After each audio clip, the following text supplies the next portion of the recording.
The decision that ruins a leader rarely feels dangerous the first time. It usually feels small, reasonable, private, temporary. It may happen after a difficult day, beneath unusual pressure, or in a moment when no one appears to be watching. The leader says, just this once. But write this down. Just this once is often how a pattern asks for permission to be born. When leadership collapses, the public sees the final event. They see the announcement, the broken trust, the damaged relationships, and the reputation falling apart. But collapse does not begin when everybody sees it. Collapse begins when somebody secretly permits it. A building may fall in a few seconds, but it did not become weak in a few seconds. The visible fall began with an invisible defect in the foundation. Perhaps the crack appeared small. Perhaps the structure continued standing. People entered, worked, celebrated, and assumed everything was secure. Yet time was multiplying what neglect refused to repair. Your life operates by the same principle. What you repeat in private is constructing the foundation beneath your public influence. Now, this message is not an invitation to condemn leaders whose failures have become visible. It is easy to examine another person after the consequences arrive.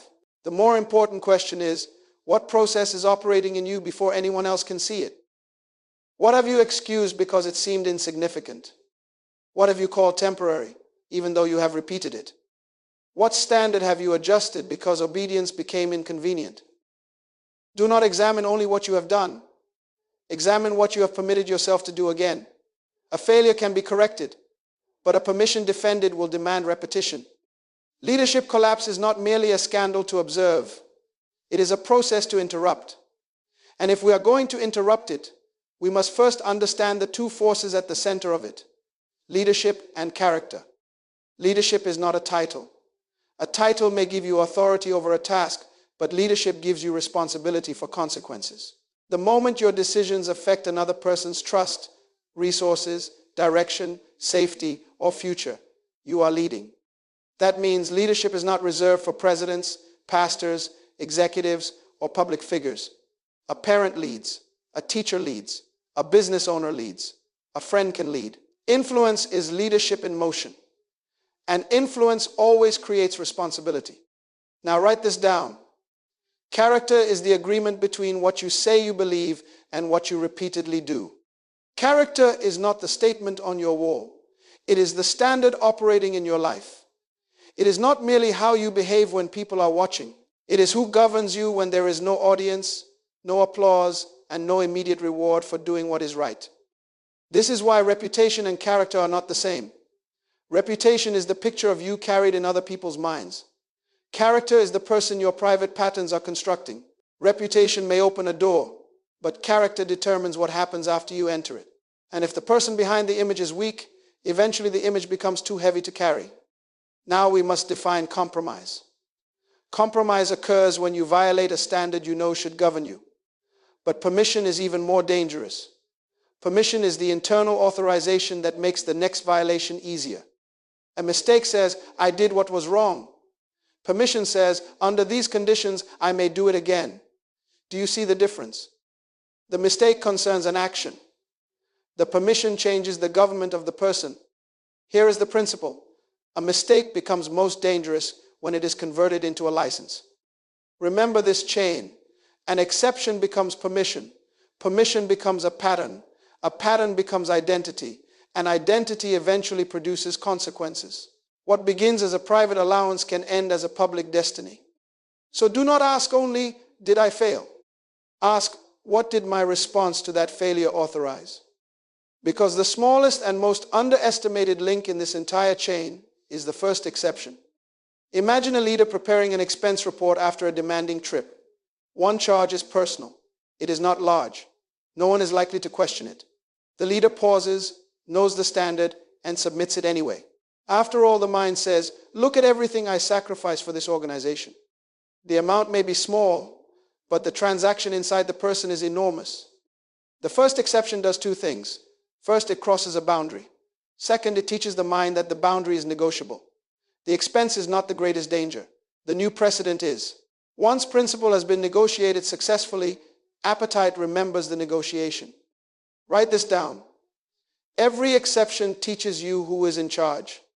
Now, there is a difference between failure and permission. A person can make an error, recognize it honestly, correct it quickly, and strengthen the boundary that was crossed. That response says, my conduct violated my standard, so my conduct must change. But deliberate compromise speaks another language. It says, my standard is inconvenient, so my standard must change. One response restores government, the other transfers government. Think of character as a guarded city.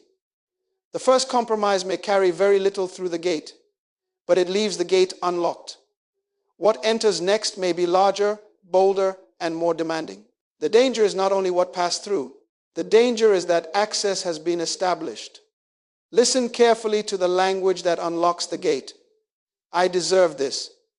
I have earned one exception. No one will be harmed. I can control it. This is different. Different from what? Different from the rule you expect everyone else to obey. That is the question leaders must confront. What standard do you enforce in your home, team, ministry, or organization while quietly suspending it for yourself? Do you demand punctuality but excuse your own lateness?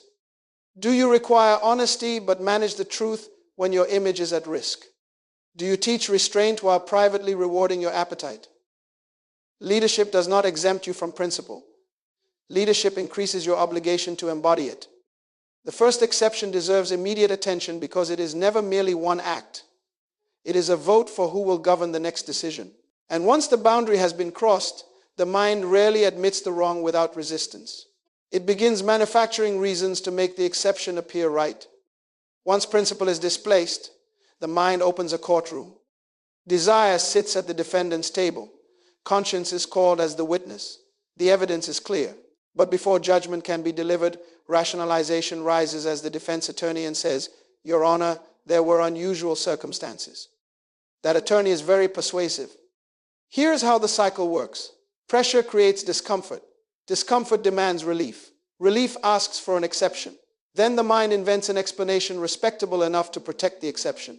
By the time the decision is made, desire no longer appears guilty. It appears misunderstood. Now, pressure is real. Fatigue is real. Fear is real. Responsibility is real. But write this down. A reason explains the pressure. An excuse gives the pressure authority. A reason says, this is why the decision was difficult. An excuse says, therefore the principle no longer applies. Those are not the same statement. This becomes especially dangerous when the leader's intention sounds noble. I was protecting the organization.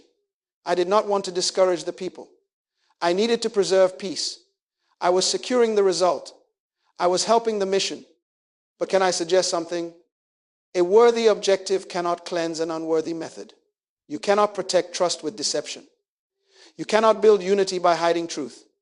You cannot serve people by quietly using them. If the mission requires you to become untrustworthy, the mission is already being betrayed. Listen to how the vocabulary changes. At first you say, this is wrong. Then, this is complicated. Later, this is necessary. Eventually, this is simply how leadership works. No, that is not maturity. That is moral surrender learning professional language. So place your explanation under examination. Would it survive daylight? Would it sound honorable if your opponent used it? Would you accept it from someone accountable to you? Would the action still seem necessary if you receive no personal advantage from it? These questions expose the difference between complexity and self-deception. Genuine complexity seeks wisdom, counsel, and transparency. Rationalization avoids witnesses because it has already chosen its verdict. Remember this maxim. Whenever a leader must weaken a principle to strengthen an excuse, permission is already growing. A persuasive justification may rescue the act once. It may calm the conscience for an evening, but repetition performs a deeper work. Repetition takes what once felt unusual and trains it to feel familiar. Repetition is one of the most powerful forces shaping human life because it does not ask whether the action is good or bad. It simply strengthens whatever is practiced. Repeated discipline produces strength. Repeated honesty produces trust. Repeated courage produces confidence. But the same law works in the opposite direction. Repeated compromise produces tolerance. Repeated deception produces skill in concealment. Repeated indulgence produces dependency. Consistency is impartial. It will build your character, or it will build the pattern that destroys it. Think about a seed beneath the soil. For a season, nothing is visible. People walk past the field and assume nothing is happening. But underground, roots are developing. The hidden thing is preparing to become a visible thing. Your private decisions work the same way. Every repetition sends another root into your identity. Here is the process of normalization. The first time, you feel discomfort. The second time, you feel less discomfort. After several repetitions, you begin to expect the behavior. Eventually, when somebody interrupts it, you become irritated. Notice what happened. At first, you resisted the pattern. Later, you resisted the person trying to stop the pattern. Some people say, it no longer bothers me, so perhaps it is not wrong. No, your conscience may have grown quieter, not because the conduct became right, but because the conduct became familiar. Familiarity is not legitimacy. Comfort is not confirmation. Repetition can make a prison feel like home. Then the leader begins rebuilding definitions around the behavior. Dishonesty becomes managing information. Self-interest becomes protecting the vision. Lack of restraint becomes the pressure of leadership. The person compares himself only with someone behaving worse and calls the difference integrity. Former convictions are dismissed as naive because they now interfere with present appetite. Write this down. When your behavior will not rise to meet your standard, compromise will invite your standard to come down. An occasional desire visits you. A governing habit rearranges the house. It changes your schedule, your language, your expectations, and finally your sense of self. You no longer say, I keep choosing this. You begin saying, this is simply who I am. So ask yourself a serious question. If this hidden pattern continued uninterrupted for 5 years, what kind of person would it construct? What kind of leadership would it produce? What would it do to your marriage, your team, your peace, and your capacity to be trusted? Never mistake what feels normal for what is right. Identity is being trained by repetition. And for a compromised pattern to keep growing, it normally requires protection. Its favorite protection is secrecy. Secrecy is the greenhouse in which compromised patterns grow. Now, do not confuse secrecy with privacy. Privacy is a legitimate boundary around information that does not belong to everyone. Secrecy is the deliberate concealment of information from someone who has a rightful responsibility to examine it. Privacy protects dignity. Secrecy protects deception. Imagine living in a room from which every mirror has been removed. Your appearance can change.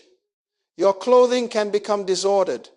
Dirt can collect on your face, and yet nothing in the room reflects the truth back to you. That is what secrecy does to character. It removes the mirrors. Without honest reflection, distortion grows while the leader continues saying, nothing has changed. Watch the sequence.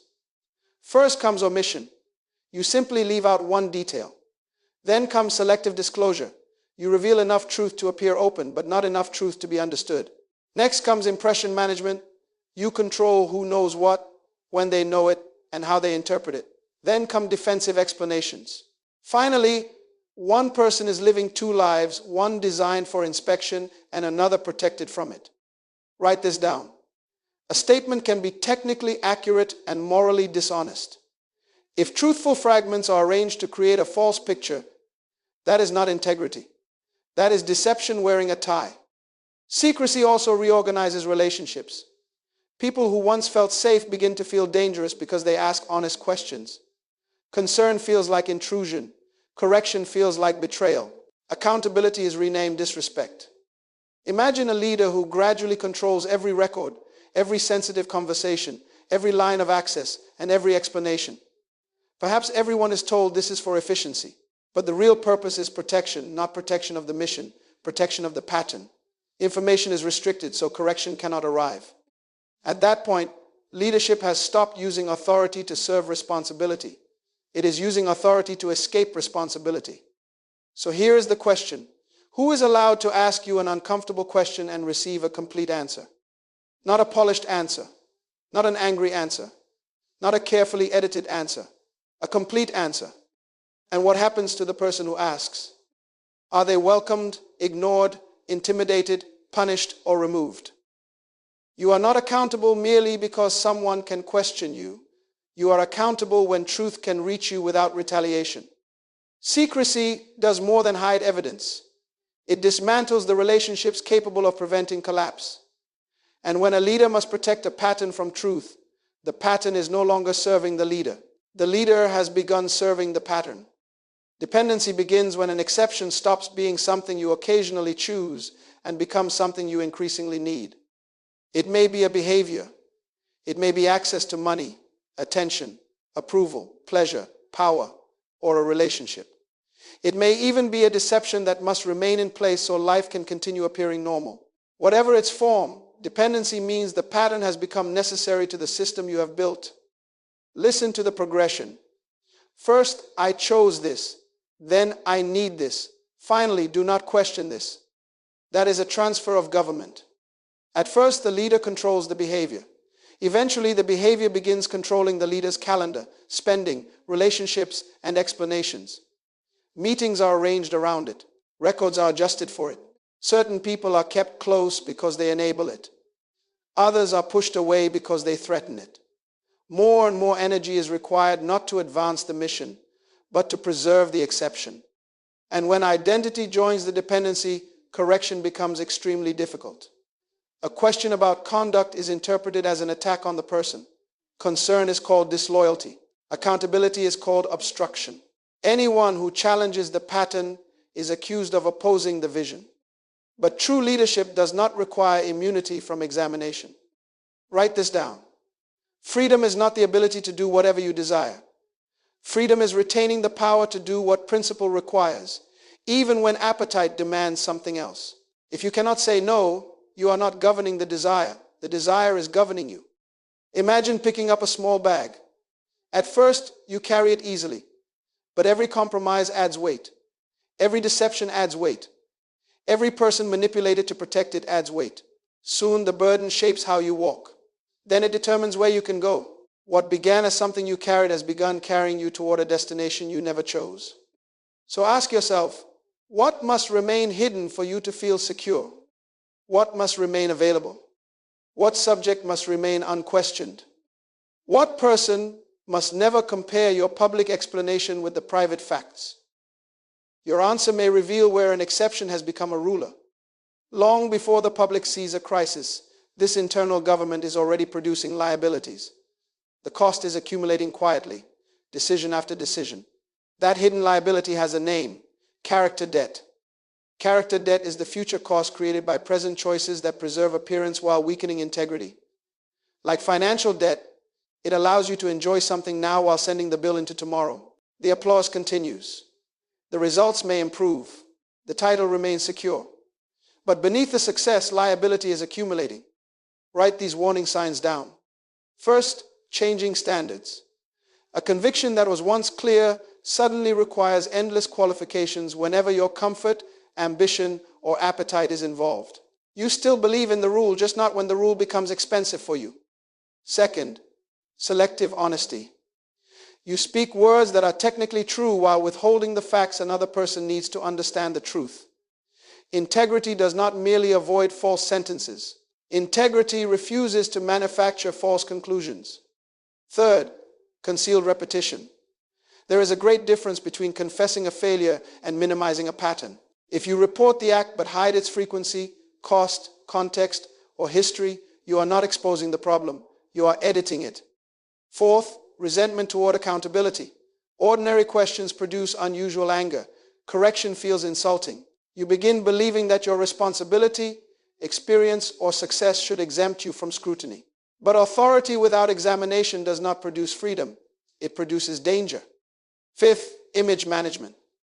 You spend more energy controlling what people believe than correcting what is true. You rehearse explanations, manage access, and protect appearances while the actual condition remains untreated.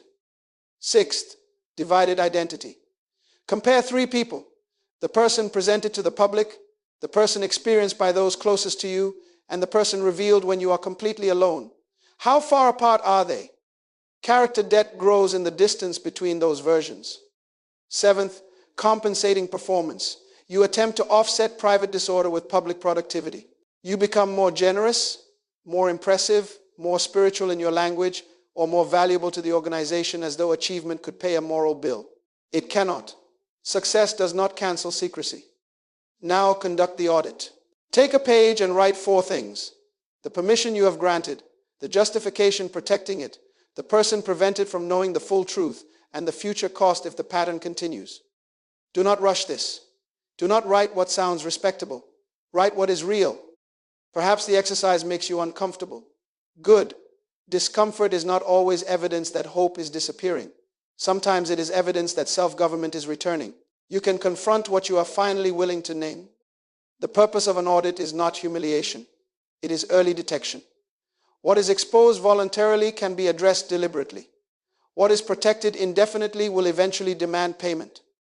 Character debt may remain hidden for a season, but every debt places a claim on the future. When character debt comes due, the public event is not the beginning of the collapse. It is the moment the concealed collapse becomes undeniable. People say everything fell apart overnight. No, exposure may happen overnight. Erosion does not. The announcement is sudden. The process was gradual. Watch how the cost travels. A private exception distorts one decision. That distorted decision must be protected. Protection requires another explanation, another omission, perhaps another person's cooperation. Soon an assistant is asked not to record something. A colleague is told not to ask questions. A spouse is given only part of the story. What began inside one person begins recruiting an entire environment. Write this down. Private compromise never remains private once leadership is involved. Influence gives your choices transportation. This is why broken trust damages more than reputation. Reputation concerns what people think of you today. Trust concerns what they built because they believed you yesterday. When trust breaks, people must reconsider promises they accepted, decisions they supported, sacrifices they made, and risks they took under your leadership. The damage moves backward through memory and forward into uncertainty. Talent cannot repair this by itself. Ability may elevate a person rapidly. Charisma may attract attention. Intelligence may solve difficult problems. But only trustworthy habits can carry influence safely over time. A gifted leader without disciplined character is like a tall building resting on a neglected foundation. The higher it rises, the more people are exposed to what is weak beneath it. And consequences do not require a dramatic scandal. Sometimes collapse looks like diminished credibility. Sometimes it is a marriage losing confidence, a team becoming cynical, followers becoming confused, or a mission slowly losing moral authority. The position may remain while the capacity to lead has already declined. So ask the legacy question. If the permission you are protecting became the principle taught by your example, would you want your children, your team, or your community to build their lives upon it? Your conduct is always teaching. What you excuse teaches. What you conceal teaches. What you correct also teaches. Leadership choices travel beyond the leader. Therefore, the responsible response is not to wait until consequences become large enough to force change. It is to close the permission while choice is still available. Do not manage a permission that must be closed. Do not negotiate with a pattern already training your identity. If the gate is open, close it before the storm arrives. Here are 6 actions. First, name the conduct plainly. Do not decorate it with professional language. Do not compare yourself with someone worse. Do not begin with a speech about pressure. If it was dishonest, call it dishonest. If it was misuse, call it misuse. Truth becomes useful when it becomes specific. Second, withdraw the permission. Restate the standard you violated and place it back in authority. Say, pressure does not possess the right to redefine this principle. Circumstances may explain your struggle, but they do not govern your character. Third, interrupt access. If the pattern depends on a schedule, change the schedule. If it depends on privacy, introduce visibility. If it depends on unilateral financial control, divide the authority. If it depends on a communication channel, close it. If it depends on an unhealthy relationship, establish a boundary. A decision without structural change is often only an emotional moment. Fourth, tell the full truth to an appropriate accountable person. Tell it before discovery chooses the time, the audience, and the language. Voluntary honesty is painful, but forced exposure is usually more costly. Fifth, accept correction and proportionate consequences. Do not demand immediate trust because you finally admitted what should not have been hidden. Alignment may require repayment, restricted authority, repaired records, changed access, or time under review. Discomfort is not always punishment. Sometimes it is the price of returning to order. Sixth, replace the repetition. Removal creates space, and empty space invites old appetite. Replace secrecy with reporting, impulse with discipline, isolation with accountability, and self-protection with service. Practice the right pattern until integrity becomes familiar again. Imagine a leader discovering that a personal expense was concealed inside an organizational report. The leader could adjust another line and keep moving. Instead, the leader names the misuse, informs the proper person, corrects the record, repays the amount, surrenders unilateral approval, and restores independent review. That is not weakness. That is leadership returning to government. And beware of delay disguised as wisdom. After this project, when the pressure decreases, one final time. Tomorrow is where permissions go to recruit repetition. Close the gate now. Early truth protects what delayed truth may only explain, but closing one gate is not enough. Durable integrity requires a structure that prevents future pressure from quietly reopening it. Integrity cannot depend on your mood because pressure does not make appointments. Crisis rarely asks whether you feel prepared.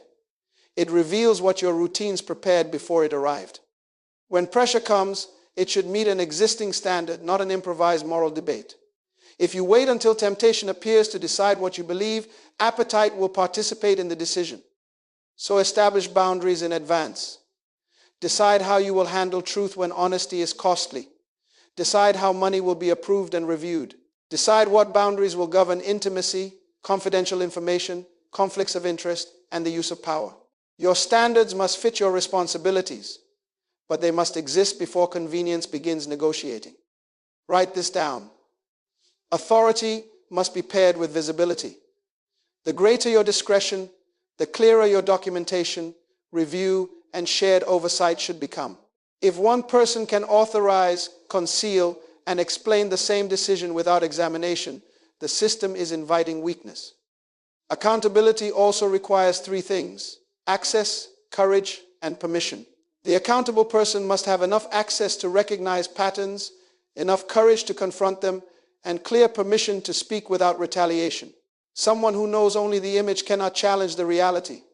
Someone who fears your reaction cannot protect your future. Then guard your mind. Decisions often follow the stories rehearsed in private. If you repeatedly tell yourself that you are underappreciated, indispensable, misunderstood, or entitled to relief, those thoughts will eventually seek behavior that agrees with them. Examine the narrative before it becomes an action. And practice alignment in small matters. Keep ordinary promises. Correct the minor inaccuracy before it becomes a useful deception. Admit when you do not know. Finish what you accepted responsibility to complete. Say no while the appetite is still asking quietly. Character is strengthened in ordinary moments because repetition turns decisions into identity. Schedule a regular review of your inner life. Ask 3 questions. What am I permitting? What am I concealing? What correction am I resisting? Do not ask them only after a crisis. Ask them while life appears successful. Boundaries are not evidence that you are weak. They are evidence that you understand stewardship. A guardrail does not insult the driver. It protects the journey. In the same way, disciplined systems protect your purpose, your relationships, the trust placed in you, and the influence you have not yet received. Build a system stronger than emotion, pressure, and applause. The framework is now complete. The final task is to turn this understanding into a settled identity and a standard you are prepared to declare. Now the chain is clear. An exception receives a justification. Justification invites repetition. Repetition creates normalization. Normalization demands secrecy. Secrecy produces dependency. Dependency begins shaping identity. And identity eventually produces consequences. But hear me carefully. The chain can be interrupted. Truth interrupts secrecy. Accountability interrupts isolation. Discipline interrupts repetition. Boundaries interrupt access, and principle revokes permission. This is why integrity does not mean you have never failed. Integrity means you refuse to protect what is false, normalize what is wrong, or become loyal to what violates your governing values. Failure may be part of your history, but it does not have to become the architect of your identity. So write one sentence. Do not write a speech. Write the permission you are revoking today. Then identify one access point you will close: the account, the schedule, the conversation, the private arrangement, the unchecked authority, or the environment sustaining the pattern. Finally, write the name of one appropriate person to whom you will tell the complete truth. Conviction without action becomes another delay. Now repeat this as a standard for your life. Pressure will not redefine my principles. Privacy will not become concealment. Influence will not cancel accountability. Success will not be purchased with character. The decision that could ruin a leader may feel small the first time, but here is the hope. The decision that protects a leader can also begin small. One honest confession, one boundary restored, one record corrected, one relationship made accountable, one appetite told no. Small decisions created the permission, and small decisions practiced consistently can rebuild the person. Your public influence is temporary. Titles change. Platforms disappear. Applause moves to someone else. But the character carried into your decisions determines what your influence leaves behind. People may forget a speech, but they will live with the consequences of the standards you modeled. Therefore, do not wait for a crisis to make the decision on your behalf. Do not wait until exposure becomes your accountability. Do not wait until consequences become your teacher. Close the permission now, while truth can still be offered voluntarily, while trust can still be protected, while correction can still be chosen, and while your future can still be governed by principle. The gate is in your hands. Close it today.